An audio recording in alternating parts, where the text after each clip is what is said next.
Years later, and the families of the more than 140 people that died in the Life Esidimeni tragedy still don't know what led to and who's ultimately liable for the deaths of their loved ones. Former Managing Director at Life Esidimeni Morgan Mkhatshwa is back on the witness stand of the inquest where he's being cross-examined.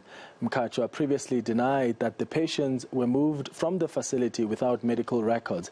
He also denied that patients were ill when they arrived at the NGOs. Our reporter Manqoba Mchunu has been following proceedings and joins us now on day 3 of the inquest. Manqoba, thank you for making time. The issue of medical records again coming under the spotlight at the inquest. What have we heard so far from these NGOs? Certainly, Clement, some of the NGOs claiming that they did not receive medical records from Life Esidimeni when the patients were transferred to them. Of course, this is not the first time that we're hearing similar allegations being made. You recall that during that arbitration process in 2017, we did hear some of the NGOs, which include, of course, Precious Angels, as well as Cullinan Rehabilitation Center, making similar claims to the fact that they were not given medical records, but also even medication for some of these patients when they arrived at these NGOs, which is what made treating them a bit difficult. Of course, the claim at this particular point is that over 144 of those patients died at these NGOs, which at the time were unlicensed and were unlawful. And of course, this is very important and crucial for this particular inquest, which is looking at whether there will be any criminal liability for any of the people that were allegedly involved in the transfer or this marathon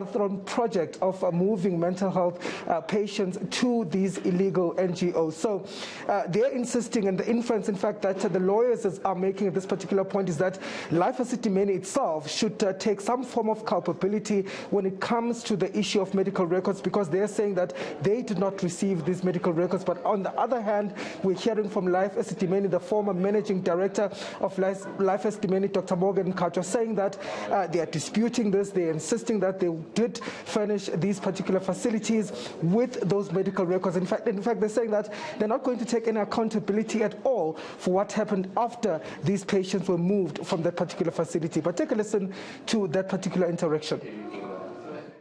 The instruction that I received from clients is that the mental care users that were received by them had no recent periodicals. What's your comment? My comment would be similar as previously. I cannot account for what happened after documents were handed over to the Department of Health officials. Between leaving Life Esidimeni and reaching the destination NGO, that was totally out of my hands.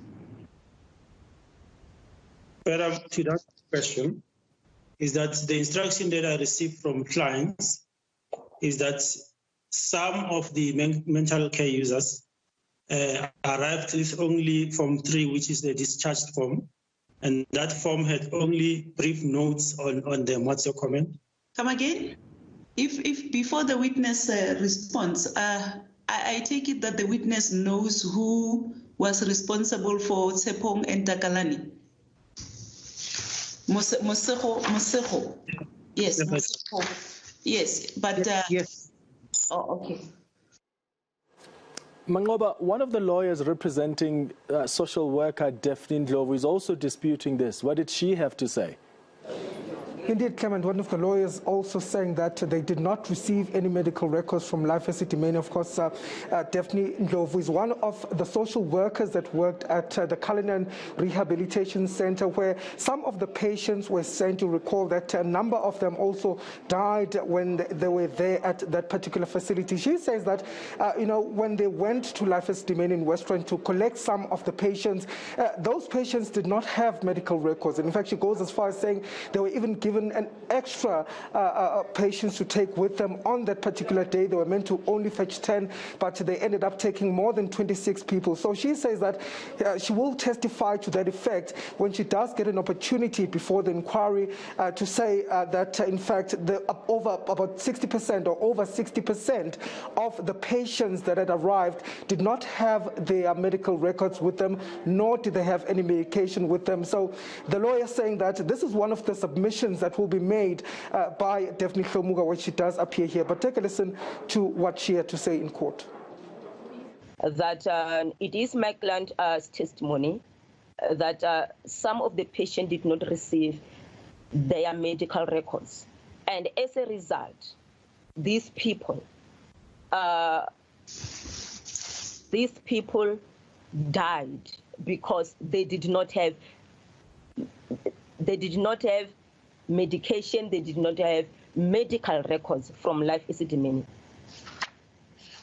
I have indicated earlier on that Life Esidimeni put in controls to ensure that any mental health care user that leaves the Esidimeni facility has got their documentation, has got their medication, and that was handed over to the Department of Health officials.